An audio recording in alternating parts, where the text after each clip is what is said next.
Boys, this is everything you need to know about the fried liver attack. It starts with the moves e4, e5, knight to f3, knight to c6, bishop to c4, and then knight to f6. If black doesn't play knight to f6 here and instead plays something like bishop to c5, you cannot play knight to g5, because then you just lose your knight.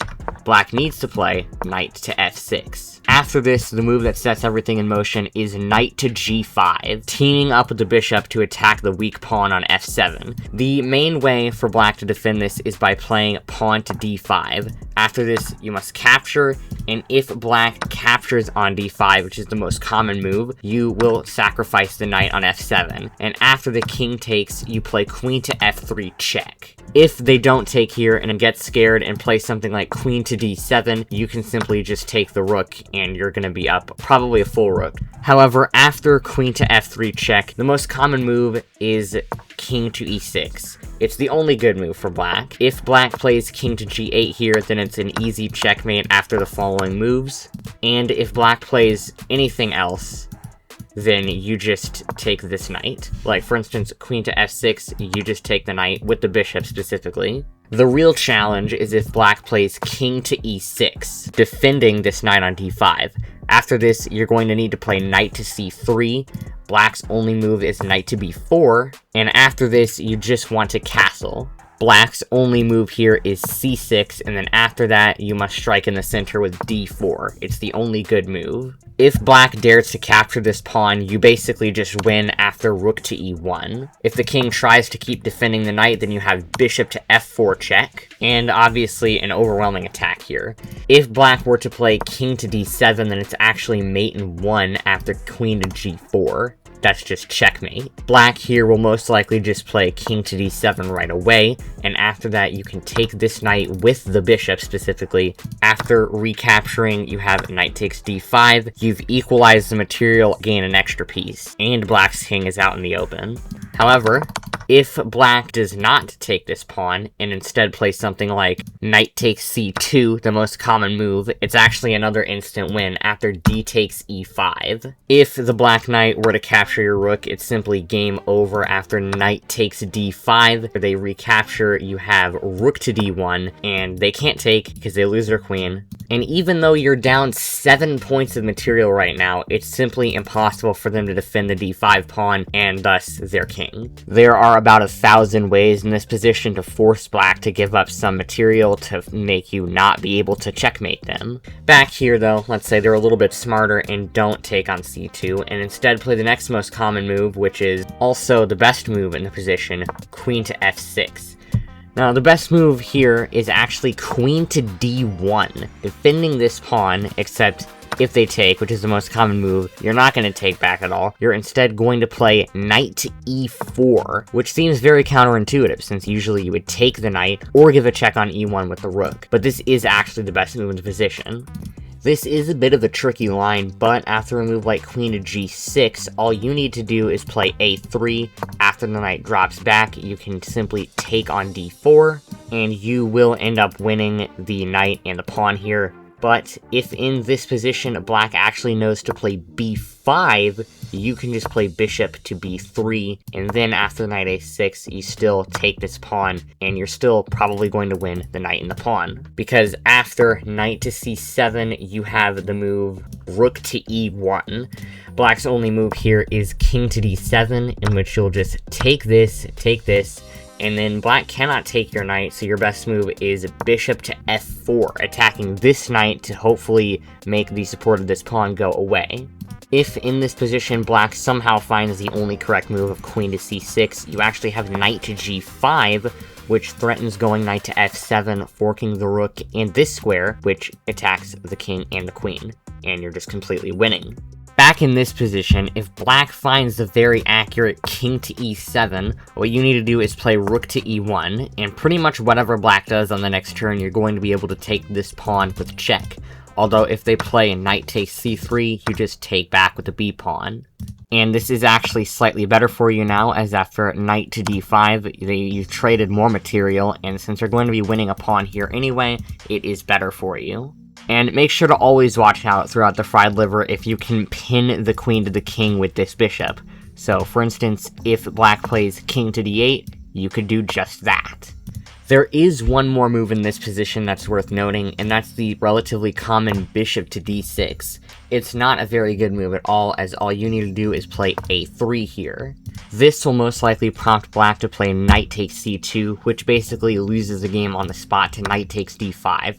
Black is forced to recapture, or else you'll most likely get a devastating discovered attack on the king, and after they take and you take back, you have a devastating attack on the king. The only move that doesn't immediately blunder checkmate is king to d7, in which case you can take this and you're going to be winning at least a bishop, and most likely much more. In general though, it is good to play moves like a3 when you're in a more calmed down position in the fried liver. It's always useful to relieve the defense on this knight so that you can get further in your quest to conquer it. But that is pretty much all you need to know about this line of the fried liver. There is another line, and that is knight to a5, the correct way for black to play the fried liver, and this is much more precise for white. The only move here is bishop to b5. Most likely you'll face the move c6 by black, which you'll take, they'll take back, and then you need to play queen to f3, pinning this pawn to the rook so that if they take, you will win a rook. A lot of the times black will take here anyway, and you'll take this rook, and it is somewhat equal, but you are going to be up 3 points of material, so as long as you hold it out till the end game, this is going to be very useful. There is a chance in this position that black decides to take with a knight, and in that case, just play queen to f3, and you'll have a pretty good attack on it.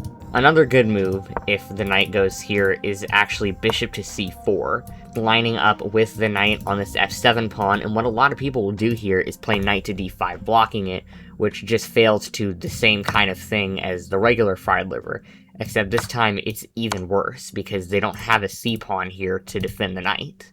If black plays bishop to c5 here, basically emulating the Traxler counterattack, just play bishop takes f7, and after king to e7, just be very careful. I mean, go bishop to b3 so you don't lose your knight or your bishop, castle, get everything good, and you'll be alright.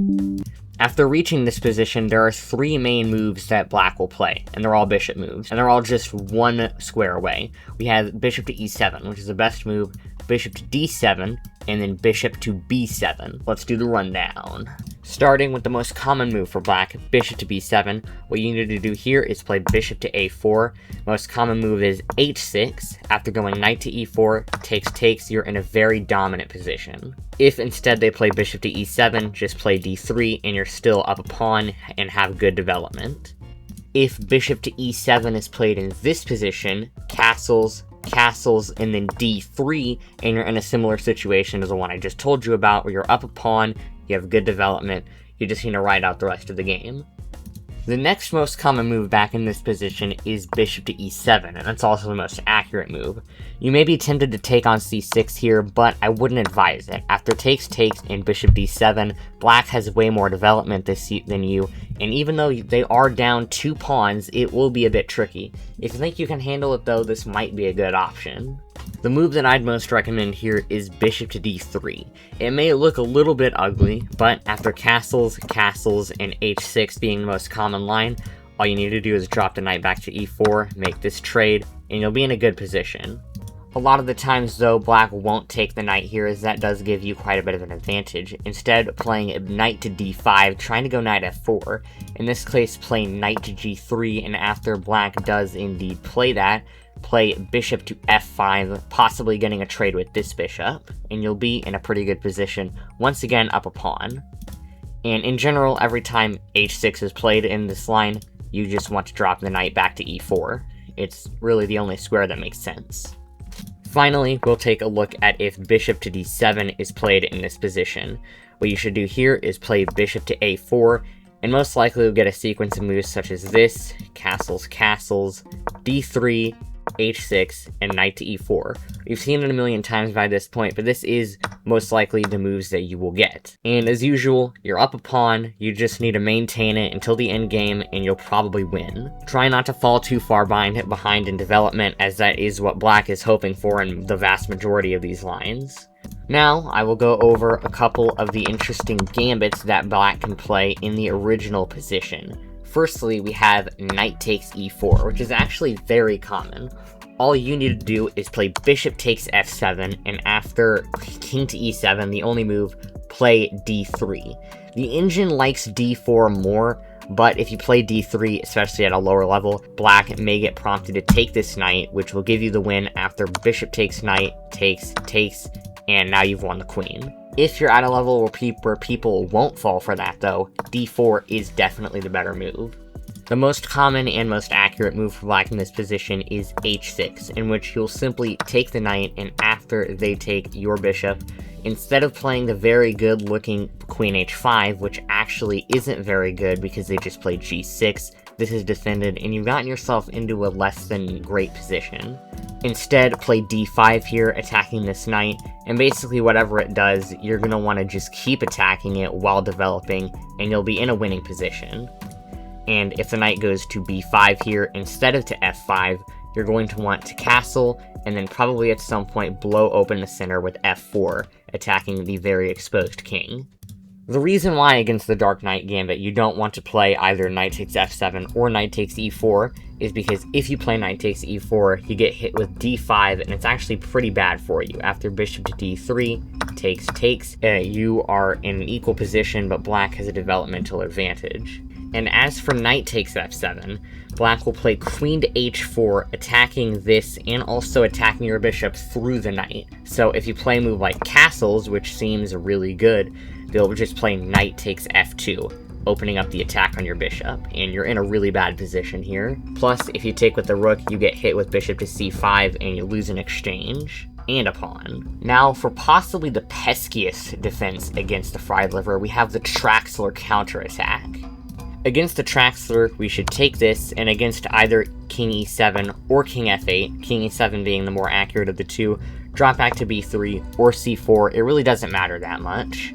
Personally though, I would go with b3.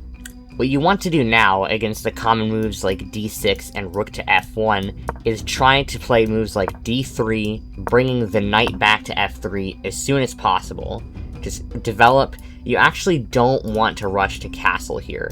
After a move like bishop to d4, if you do castle, it significantly reduces your advantage after a move like queen to d7. Instead, playing bishop to e3 here is pretty solid, even though the computer doesn't like it too much. If black does trade, it's going to be a very straightforward position. You're up a pawn and black has a pretty weak king. If they don't take, however, and play a good move like knight to d4, simply play knight d2, defending both the bishop and the other knight, and you're going to be in a solid position, up a pawn. Just try to make some trades and get to the endgame soon so that you can cash in on that advantage. If at any point the knight takes either the bishop or the other knight, you're going to want to take with the pawn, not the knight. So in this case, a takes b3, and in the case that the knight takes your knight, you want to play g takes f3. This could potentially open up the g file for your rook for a pretty good attack, and you'll be suited to actually castle long instead of short. Anyways, that's just about going to wrap up this video. I hope you enjoyed, and make sure to smash that like button for more epic content. Oh yeah. Oh yeah.